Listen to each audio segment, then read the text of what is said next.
โอเคสวัสดีทุกคนด้วยนะครับในส่วนของคลิปนี้นะครับเราจะมาอัปเดตบิลในส่วนของตัวอัลเคมิสเนาะนะครับหรือว่าไบโอนะครับสายเฮลแพนละกันนะ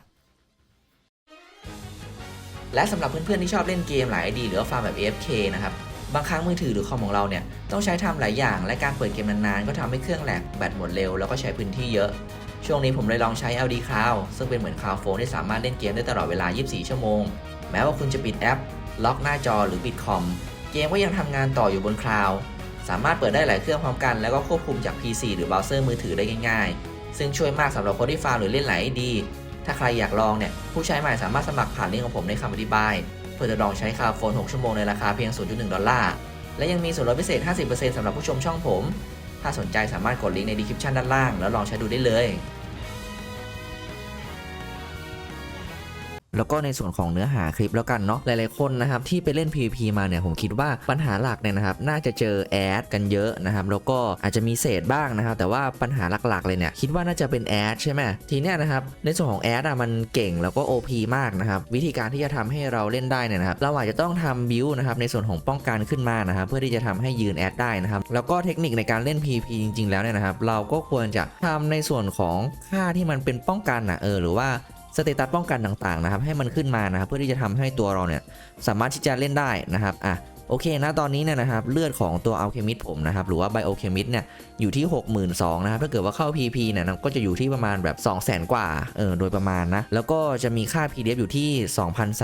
2,322 นะครับแล้วก็ MDF อยู่ที่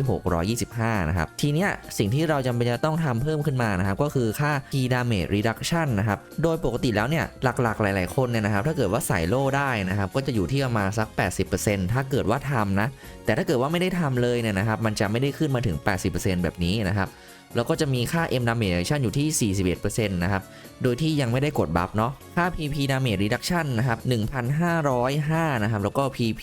M Damage Bonus เนี่ยนะครับ 1,334 นะครับซึ่งสิ่งที่เราจะต้องโฟกัสเนี่ยนะครับมันก็ควรจะเป็นค่า P Damage Reduction นะที่จะต้องทำเพิ่มขึ้นมานะครับกับค่า PDEF นะครับจริงๆแล้วเนี่ยนะครับมันยังมีพาราแลกเลือดอีกนะที่ตอนเนี้ยคือมันตีแรงมากนะครับถ้าเกิดว่าคุณประมาทเนี่ยนะครับแล้วเข้ามากับแอดคุณอาจจะหายได้เลยนะครับโดยที่คุณอาจจะยืนอยู่ได้ไม่นานนะแล้วก็อาชีพไบโอเนี่ยนะครับหรือว่าอัลเคมิสเนี่ยเป็นอาชีพที่จำเป็นจะต้องยืนเพื่อไถนะครับแล้วก็ปาเกาะแตกให้เพื่อนๆเนาะสเตตัสผมก็จะอัพเป็นวิทนะครับเพื่อที่จะเอาค่าเดฟมาดูในส่วนของการ์ดกันก่อนเลยนะครับในส่วนของการ์ดเนี่ยนะครับสิ่งที่คุณจะต้องใส่แล้วกันนะมันควรจะเป็นฮอลละนะครับณตอนนี้นะเพื่อจะได้ P Damage Reduction บวก 25% นะครับแล้วอัพเนี่ยนะครับมันจะได้ P Def กับ M Def ด้วยนะครับแล้วก็ถัดมานะครับก็คือจะเป็นในส่วนของกบแดงนะครับกบแดงเนี่ยก็คือกัน Demi Human แต่ถ้าเกิดว่าอยากจะสุดในแนวทางที่เอาไว้กัน P Damage คุณสามารถใส่ฮอล2ใบอัพ1ดาวได้เลยนะมันจะได้ 25% นะครับบวกกับ 25% เป็น 50% เลยแล้วก็ถัดมานะครับก็คือจะเป็นเสื้อครีมมี่เนาะในส่วนของเสื้อครีมมี่เนี่ยนะครับเวลาที่เราโดนตีเนี่ยนะครับมันจะทำให้ศัตรูที่ตีเราเนี่ยนะครับมีโอกาสที่จะติดเฟียร์ได้นะครับซึ่งเวลาที่แอดมันตีหรือว่ามันกิมเนี่ยนะครับมันก็จะตีแล้วก็มีโอกาสที่จะติดโทนิกโบออโต้ใช่ป่ะเราก็จะใส่ตรงนี้ขึ้นมานะครับเพื่อที่จะทำให้เขาเนี่ยนะครับมีโอกาส 5% ที่จะติดเฟียร์นะครับแล้วก็ในส่วนถัดมาก็คือมัฟเนาะมัฟผมจะใส่เป็นออกเบบี้นะครับซึ่งมันจะทำให้การไล่ธาตุแล้วกันนะออกเบบี้เนี่ยนะครับจะทำให้เราเนี่ยนะครับโดนพาราเบานะครับแล้วก็อีกใบหนึ่งเนี่ยคือผมใส่กันลมไว้จริงๆก็คือจะใส่เป็นแบบพวกกันธาตุอะไรเงี้ยประดับเนี่ยก็จะใส่ขุดเนาะนะครับเพราะว่าระยะของขุดเนี่ยเหมือนมันจะกว้างกว่าแหละเราจำเป็นจะต้องมีขุดเพื่อที่จะมองแอร์นะครับแล้วก็ตรงนี้นะครับอีกใบหนึ่งเนี่ยนะครับผมก็จะใส่เป็นโอซิลิสนะครับเพื่อทำให้ตัวเราเนี่ยสามารถที่จะยืนได้เนาะในส่วนของหัวนะครับก็จะมีการ์ดกันไฟแหละนะครับตัวของหมีเนี่ยนะครับจะเป็นกันไฟดาเมจบวก 10% นะซึ่งจริงๆแล้วเนี่ยคุณสามารถที่จะใส่เป็นแบบพวกออกฮีโร่ก็ได้นะพวกออกฮีโร่เนี่ยก็สามารถใส่ได้นะถ้าเกิดว่าคุณไม่ได้เลือกที่จะใส่โอซิลิสนะครับหรือว่าในอนาคตคุณจะใส่ออกฮีโร่ก็ได้นะครับหรือว่ามันจะมีมาดุกนะที่ถ้าเกิดว่าอัพดาวเนี่ยนะครับก็จะได้ทั้ง P แล้วก็ M Damage Reduction บวก 2.5% นะฮะตรงปากเนี่ยนะครับผมจะใส่เป็นกัน Demi Human Monster ลดลงนะครับ2ใบเนี่ยมันก็จะเป็น 4% เนาะพอไปบวกกับการ์ดไฮด้าเนี่ยนะครับเปอร์เซ็นต์ของการที่เรากัน Demi Human เนี่ยนะครับมันก็จะเพิ่มขึ้นนะครับก็อย่างที่บอกไปนะครับณตอนนี้สิ่งที่เราต้องทำก็คือเราควรจะทำตัวให้มันถึกขึ้นแล้วนะบิลของชุดเนี่ยนะครับณตอนนี้จำเป็นจะต้องเปลี่ยนมาใส่กอบบินแล้วนะครับไม่รู้ว่ามันอ่านว่ากอบบินหรือเปล่านะแต่ว่าผมเนี่ยนะครับเปลี่ยนมาใส่เซตนี้แล้วนะครับเพราะว่าเซตนี้นะมันให้ทั้ง PDEF นะครับแล้วก็ MDEF ด้วยนะครับซึ่งตรงนี้มันจะให้เลือดด้วยแล้วก็ในส่วนของเอฟเฟกต์เซตเนี่ยนะครับเขาจะกันธาตุให้ เราเพิ่มขึ้น 5% น้อยตรงนี้ก็จะเป็นการกันเศษทางอ้อมด้วยนะครับซึ่งตรงนี้มันช่วยเราได้ค่อนข้างมากนะมาเนี่ยนะครับก็คือในส่วนของเซตโลนะครับเซตโลเนี่ยมันมีอยู่2แบบแรกเนี่ยนะครับก็คือคุณใส่ Valkyrie นะครับเพื่อกันธาตุนะครับแล้วก็แบบที่2เนี่ยนะครับก็คือคุณใส่เพื่อที่จะเพิ่ม Heal Receive นะครับตรงส่วนเนี้ยนะครับ Healing Effect นะครับกับ Healing Receive เนี่ยนะครับมันจะทำให้สกิลของ Heal Pan เนี่ยออกแรงขึ้นนะครับหรือว่าทำให้คุณเนี่ย Heal แรงขึ้นเพียงแต่ว่าณตอนนี้ถ้าเกิดว่าในตี้คุณมีแดนที่ Heal แรงอยู่แล้วนะครับผมแนะนำว่าใส่เป็น Valkyrie ที่กันธาตุนะครับเพราะว่ามันจะได้ P Damage Reduction บวก 3% กับ M Damage Reduction บวก 3% นะครับถัดมาเนี่ยนะครับก็คือในส่วนของ Middle นะครับซึ่งในส่วนของ Middle เนี่ยนะครับความจำเป็นของการที่จะต้องเกลี่ยเนี่ยอาจจะจำเป็นมากขึ้นนะครับก็คือผมมักเกลี่ยเป็น Middle of Charm นะครับที่ได้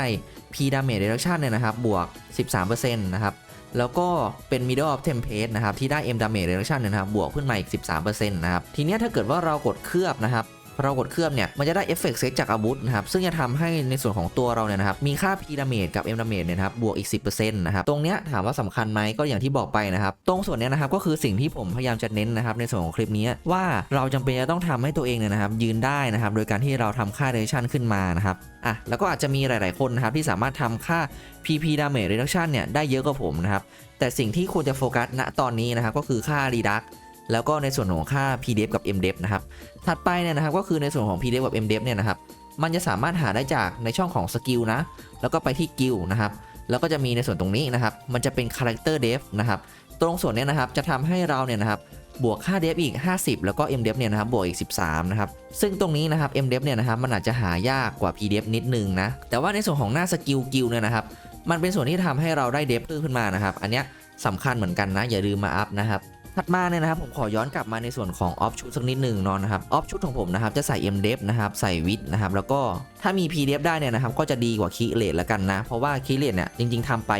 มันก็ไม่พอหรอกนะฮะตรงส่วนโล่เนี่ยนะครับผมจะใส่เป็น P Reduct นะครับ P Def นะครับแล้วก็ M Reduct กับ P กับ M Damage Reduction ซึ่งจะเน้นไปในส่วนของการที่มันป้องกันเลยนะครับพยายามหาที่มันดีๆไว้เลยนะครับก็คือค่า Def แล้วก็ค่า Reduct นะครับรองเท้านี่ MSPD นะแล้วก็ P Def M Def นะครับแล้วก็ M Reduct กับ M Def นะครับจริงๆถ้าเกิดว่ามี P Def เนี่ยนะครับก็จะดีกว่าแล้วก็ในส่วนของบัฟนะครับก็มีทั้ง P Def แล้วก็ M Def นะครับแล้วก็จะเป็นค่า PP Damage Reduct เนาะแล้วก็ในส่วนของขนนกนะครับของผมเนี่ยนะครับก็ยังไม่ได้มีอะไรเปลี่ยนนะครับก็คือผมจะใส่เป็นไลท์นะครับก็คือสีขาว1ช่องแล้วก็ที่เหลือเนี่ยนะครับจะเป็นสีแดงนะครับโดยที่มีขนสเปซไทม์นะครับแล้วก็เป็นเดย์เนาะแล้วก็ในส่วนของช่องที่เป็นสีดำนะครับก็จะใส่เป็นไลท์ดาร์กแล้วก็ DY กับเนเจอร์นะก็ใส่เป็นแบบปกติที่เคยใส่มาก่อนหน้านี้เนาะซึ่งขั้นเนี่ยนะครับก็อัพไปตามที่อัพได้แล้วกันนะครับผมจะอยู่ที่ประมาณขั้น3นะครับถ้าเป็นขนแดงอยู่ที่ขั้น5นะแต่ว่าไลท์เนี่ยมันก็จะอยู่ที่ขั้น3เหมือนกันนะฮะถัดมาส่วนสำคัญที่จะทำให้เราเนี่ยนะครับได้รีดักเพิ่มขึ้นมาอีกเนี่ยนะครับก็คือในส่วนของออฟเนาะนะครับก็จะมีในส่วนของออฟโลเนี่ยนะครับพยายามกดให้ได้เลเวล4นะครับที่เป็น Stone Skin นะครับที่มันจะทำให้ได้ Reduct Damage บวก 10% นะครับแล้วก็ได้ Healing Receive ด้วยนะครับตรงส่วนนี้เนี่ยผมมีที่รองเท้านะครับกับที่โล่เนาะแล้วก็ที่ชุดเนี่ยนะครับก็ใส่เป็นเลือดนะครับเพราะว่าที่ชุดเนี่ยนะครับจะไม่มีในส่วนของ Reduct นะครับจะมีแค่ทรานนะครับซึ่งในส่วนของทรานเนี่ยนะครับเขาจะมีค่ากันครินะครับที่เป็นคริ Damage Bonus เนาะอันนี้จะกันเป็นเปอร์เซ็นต์นะครับเพราะว่าถ้าเกิดว่าเราทำคริเลสเนี่ยนะครับที่เลเวลของเรานะตอนนี้ที่มีของผมว่าคริเลสมันอาจจะไม่เพียงพอนะครับที่จะทำให้เรา